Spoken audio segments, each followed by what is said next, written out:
Assalamualaikum warahmatullahi wabarakatuh. Berjumpa kembali di channel ini. Salam sejahtera untuk kita semua, terkhusus Bapak Ibu tenaga non-ASN di mana saja berada. Berikut akan saya sampaikan informasi terbaru terkait dengan adanya pendataan untuk penguncian data non-ASN yang dilakukan oleh BKN. Ternyata Bapak Ibu sekalian, pemerintah sudah siapkan kebijakan khusus dalam rancangan perubahan undang-undang. Seperti yang Bapak Ibu ketahui bahwa ada 38 Rancangan Undang-Undang Prolegnas Prioritas 2023 yang diusulkan oleh DPR. Ini adalah Undang-Undang Penyiaran, kemudian Rancangan Undang-Undang tentang perubahan atas Undang-Undang Nomor 5 Tahun 2014, lalu Undang-Undang Nomor 8 tentang Hukum Pidana.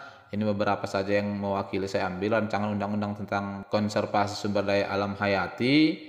Ada juga ini rancangan undang-undang tentang reformasi, pengembangan, dan penguatan sektor keuangan atau Omnibus Law. Kemudian ada juga rancangan undang-undang tentang kedokteran. Nah, terkait ini memang program legislasi nasional prioritas ini ya dimuat dalam websitenya DPR. Ada 12 yang sudah selesai, 10 pembahasan. Ini adalah prolegnasnya. Hal mana dari 38 itu Bapak Ibu sekalian, undang-undang praktek psikologis ini sudah checklist ya, sudah selesai. Kemudian sistem keolahragaan juga sudah selesai. Pendidikan kedokteran ini masih proses pembahasan.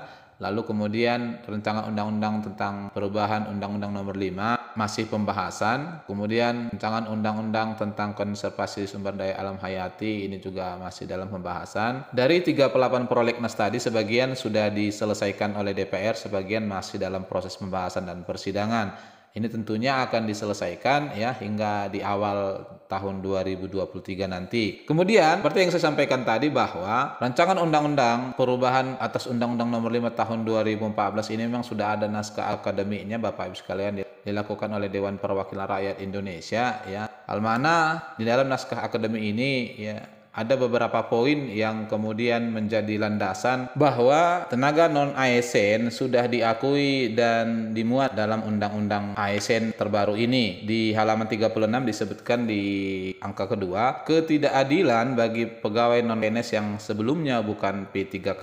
Disebutkan di sini, Undang-Undang ASN membagi manajemen ASN ke dalam manajemen pegawai negeri sipil dan manajemen pegawai pemerintah dengan perjanjian kerja. Ketentuan ini adalah ketentuan baru yang sifatnya merubah ketentuan lama yang seharusnya membutuhkan ketentuan peralihan. Perubahan manajemen ASN telah berakibat hukum terhadap status pegawai yang bukan berstatus PNS seperti tenaga honorer, pegawai tidak tetap, pegawai tetap non-PNS, dan tenaga kontrak yang telah bekerja dan mengabdi di lingkungan pemerintahan maupun lembaga negara selama ini. Akibat hukum itu seharusnya diatur di dalam ketentuan peralihan di dalam Undang-Undang ASN, sebab fungsi ketentuan peralihan adalah untuk mengatur tindakan-tindakan hukum untuk memberikan perlindungan dan kejelasan status hukum tenaga honorer agar hak-haknya tidak dirugikan sebagai akibat adanya aturan baru. Tidak diaturnya status tenaga honorer di dalam ketentuan peralihan berakibat terjadinya kekosongan hukum terhadap status tenaga honorer yang telah ada selama ini mengambang. Itulah salah satu dasarnya Bapak Ibu sekalian. Kemudian di halaman 39 materi muatan perubahannya ya, ini adalah perubahan yang dimuat dalam naskah akademiknya. Pertama, sistem kepegawaian yang tepat adalah sistem kepegawaian tunggal, yaitu sistem kepegawaian yang memberlakukan pekerjaan yang sifatnya sama haruslah memiliki status dan sistem kepegawaian yang sama. Perbedaan status dan sistem kepegawaian hanya akan mengakibatkan kecemburuan dan perbedaan perlakuan-perlakuan pada para pegawai yang sama-sama bekerja pada instansi pemerintah. Perbedaan PNS dan pegawai non-PNS yang tidak didasarkan pada sifat dan jenis pekerjaan sesungguhnya merupakan pelanggaran terhadap asas keterpaduan. Dilanjutkan, dalam prakteknya perbedaan ini hanya akan melahirkan sistem yang diskriminatif. Yang pertama. Lalu yang kedua, kedua, untuk penyelesaian pegawai yang bukan berstatus PNS seperti tenaga honorer, pegawai tidak tetap, pegawai tetap non-PNS, dan tenaga kontrak yang telah bekerja dan mengabdi di lingkungan pemerintahan maupun lembaga negara selama ini perlu penambahan nomenklatur yang baru dalam rancangan undang-undang ini, meliputi tenaga honorer, pegawai tidak tetap non-PNS, dan tenaga kontrak. Adapun daftar jenis jabatan dan pegawai non-PNS yang selama ini berstatus tenaga honorer, pegawai tidak tetap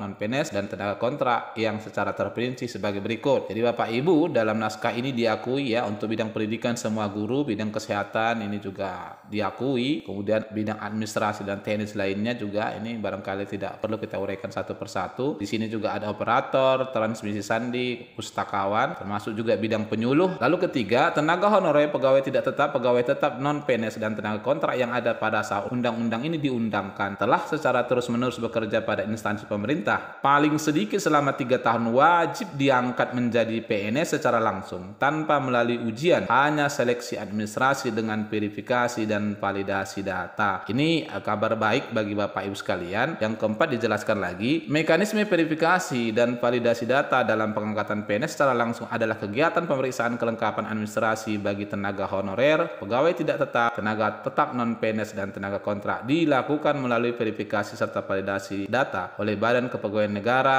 dan atau kementerian lembaga negara terkait. Nah, itulah kemudian ya Bapak Ibu di akhir 2022 ini dilakukan pendataan, karena tadi ini masuk Proknas 2023. Yang berikut juga yang terkait dengan Bapak Ibu sekalian adalah ke-8, perlu dibuatkan peraturan pelaksanaan dari revisi Undang-Undang ASN ini, yaitu harus ditetapkan paling lama 6 bulan terhitung sejak undang-undang ini diberlakukan. Lalu yang ke-9, harus diatur ketentuan tenggat waktu pengangkatan tenaga honorer, pegawai tidak tetap, pegawai tetap non-PNS, dan tenaga kontrak menjadi PNS dimulai 6 bulan dan paling lama 3 tahun setelah undang-undang ini diundangkan. Yang ke-10, pada saat undang-undang ini mulai berlaku, pemerintah tidak diperbolehkan melakukan pengadaan tenaga honorer, pegawai tidak tetap non-PNS, dan tenaga kontrak. Nah, sehingga kemudian data-data tenaga non-ASN itu Bapak Ibu sekalian dikunci. Lalu yang berikut Bapak Ibu sekalian yang juga terkait dengan tenaga non-ASN ini dijelaskan di halaman 57 ya, ketentuan pengangkatan tenaga honorer. Di antara pasal 131 dan 132 disisipkan satu pasal, yakni pasal 131A yang berbunyi sebagai berikut. Ini yang pertama, tenaga honorer, pegawai tidak tetap non-PNS, pegawai pemerintah, non-pegawai negeri, dan tenaga kontrak yang bekerja terus-menerus dan diangkat berdasarkan surat keputusan yang dikeluarkan sampai dengan tanggal 15 Januari 2014 wajib diangkat menjadi PNS secara langsung dengan memperhatikan batasan usia pensiun sebagaimana dimaksud dalam pasal 90. Yang kedua, pengangkatan PNS sebagaimana dimaksud pada ayat 1 hanya didasarkan pada seleksi administrasi berupa verifikasi dan validasi data surat keputusan pengangkatan. Yang ketiga, pengangkatan PNS sebagaimana dimaksud pada ayat 1 dilakukan dengan memprioritaskan mereka yang memiliki masa kerja paling lama serta bekerja pada bidang fungsional, administrasi, dan pelayanan publik. Keempat, pengangkatan PNS sebagaimana dimaksud pada ayat 1 dilakukan dengan mempertimbangkan masa kerja, gaji, ijazah pendidikan terakhir, dan tunjangan yang diperoleh sebelumnya. Yang kelima, ini Bapak Ibu sekalian, tenaga honorer, pegawai tidak tetap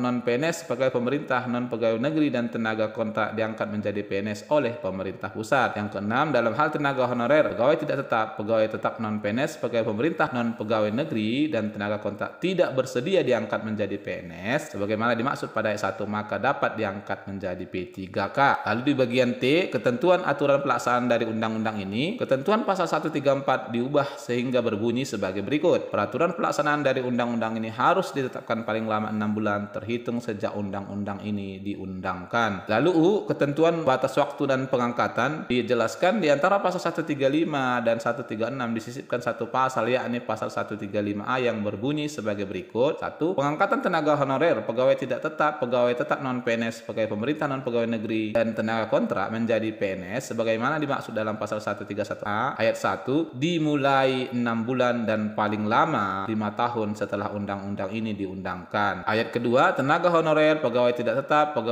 non-PNS, pegawai pemerintah, non-pegawai negeri, dan tenaga kontrak yang belum diangkat menjadi PNS sebagaimana dimaksud dalam pasal 131A ayat 1 diberikan gaji paling sedikit sebesar upah minimum provinsi atau kabupaten kota. Ini yang belum bisa terangkat sesuai dengan ketentuan di atas tadi. Lalu pada saat undang-undang ini mulai berlaku, pemerintah tidak diperbolehkan melakukan pengadaan tenaga honorer, pegawai tidak tetap non-PNS, pegawai pemerintah, non-pegawai negeri, negeri, tenaga kontrak, dan pegawai dengan nama lainnya. Nah, itulah Bapak Ibu sekalian. Lalu kalau kita perhatikan di rancangan Undang-Undang Republik Indonesia ini terkait perubahan Undang-Undang Nomor 5 Tahun 2014 tentang aparatur sipil negara, di sini dimuat Bapak Ibu sekalian ya terkait dengan keberadaan Bapak Ibu di halaman 9. Jadi sudah dimuat di sini di pasal 131A seperti di naskah akademik tadi. Tenaga honorer, pegawai tidak tetap, pegawai tetap non PNS, dan tenaga kontrak yang bekerja terus-menerus dan diangkat berdasarkan surat keputusan yang dikeluarkan sampai dengan tanggal 15 Januari 2014 wajib diangkat menjadi PNS secara langsung dengan memperhatikan batasan usia pensiun sebagaimana dimaksud dalam pasal 90. Jadi ini sudah dimuat Bapak Ibu sekalian. Kemudian ini sama seperti yang tadi, pengangkatan PNS sebagaimana dimaksud ayat 1 didasarkan pada seleksi administrasi ya, hanya seleksi administrasi berupa verifikasi dan validasi. Kemudian pengangkatan sebagaimana dimaksud pada ayat 1 dilakukan dengan memprioritaskan mereka yang memiliki masa kerja paling lama dan bekerja pada bidang fungsional, administrasi, pelayan publik, antara lain ini khususnya bidang pendidikan, kesehatan, dan penelitian. Poin 4, kemudian 5 ini masih sama ya, dan kemudian poin 6 juga masih sama seperti di naskah akademik tadi. Lalu ketentuan pasal 134 sudah dimuat di sini.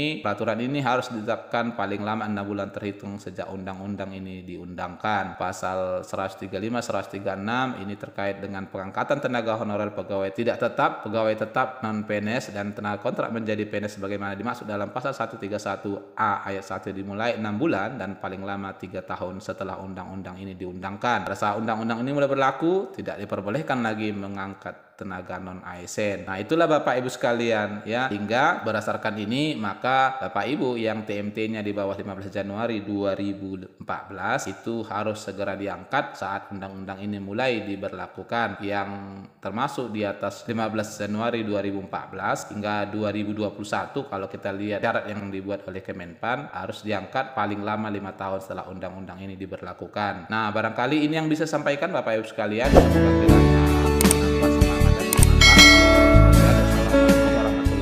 Wabarakatuh.